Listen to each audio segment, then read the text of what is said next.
Tylko jedno w głowie mam, koksu 5 gram, odlecieć sam w krainę zapomnienia. W głowie myśli mam, kiedy skończy się ten stan, gdy już nie będę sam, bo wiedzie biały węgiel. Tylko jedno w głowie mam, koksu 5 gram, odlecieć sam w krainę zapomnienia. Hey guys, it's ADZ here. Today, I want to talk about video games and violence. Quite a controversial topic, but we all know I'm one for controversial. But first, I'd like to preface this by saying, if you don't like dark humor, leave. Fucking get out of here. I'll be splitting this video into 3 different sections for your viewing pleasure. First, we will talk about my personal experience with video games causing violence. Then, we will be talking about the media view of video games causing violence. And then, I'll give my opinions on the topic.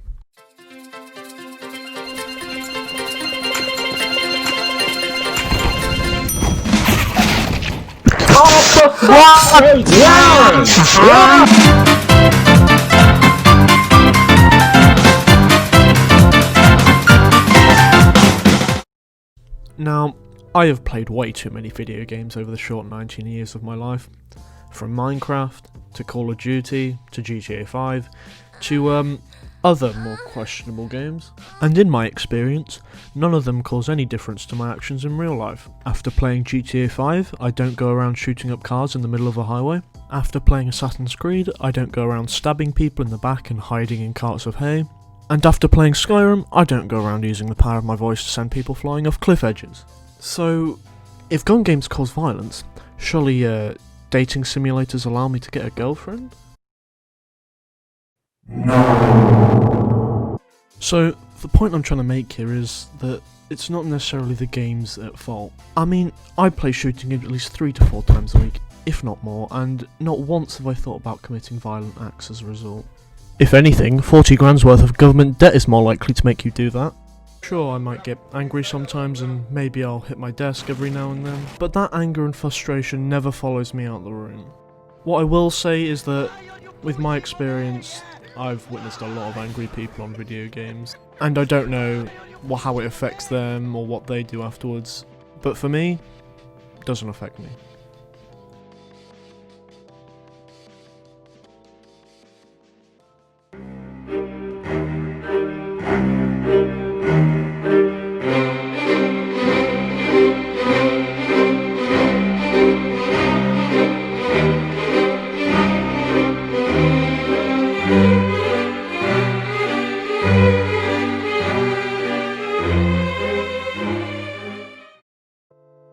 As you can see from that intro, the media have been pushing this view for years now.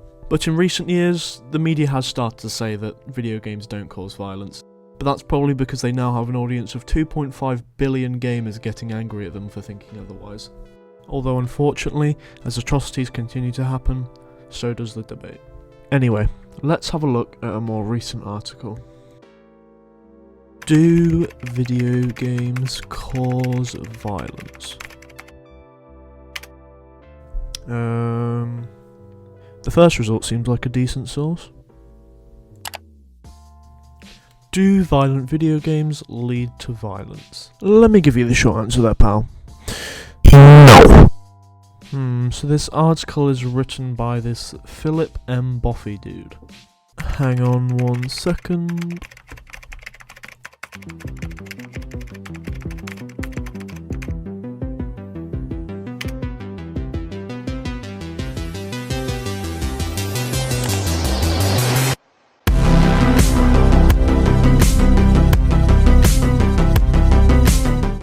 Ah yes, an expert on video games who grew up on classic violent games such as Pong and Tennis for Two, which, by the way, looks like it was built from a nuclear submarine radar.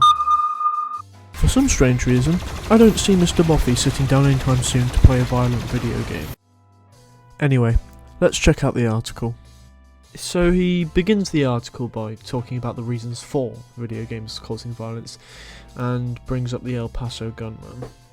It reads, "The gunman, on August 3rd, made a fleeting reference to video game soldiers, indicating that he was familiar with video violence, and many politicians were quick to blame video games for this and other mass shootings." Ah yes, let's believe everything that comes out of the crazy killer's mouth. It really confuses me that out of all the information on the shooter we have, politicians were so quick to blame his violent behaviour on video games. One politician, that you may know from the old 1971 classic Willy Wonka and the Chocolate Factory, said this. Second, we must stop the glorification of violence in our society. This includes the gruesome and grisly video games that are now commonplace. You know it's gotten bad when even the ex-president of the United States is saying this kind of thing.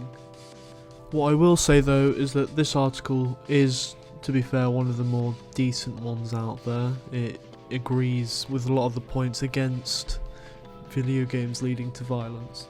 And one of the points in it backs up what I'm saying. The main reason to worry about video games is a slew of studies claiming to find a link between violence in video games and real-world aggression. The key word being claiming there. All the other news stations, they don't care what's true and what's false. They'll just sort through what they get and pick anything that seems remotely entertaining or they think will sell well. They're a business after all. But it's just the fact that they're causing so many people to blindly believe that it's solely video games causing violence.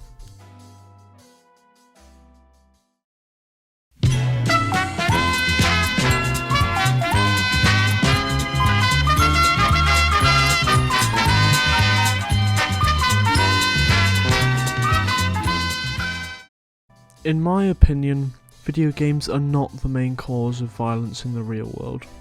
They are, however, something that can contribute to violence amongst many other factors.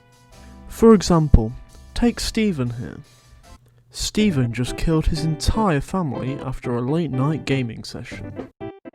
On the surface, it seems like it's video games that are the cause. However, what you didn't know is Steve and his wife recently had a divorce. Steve's had 2 drunken and disorderly charges in the last month. Steve's boss fired him from work. Steve has a long history of mental health problems. Also, one of Steve's kids is ginger.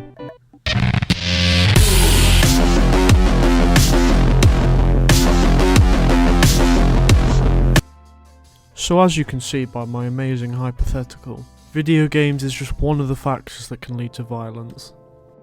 Mental health, family issues, relationship troubles, all of these types of things can cause violence.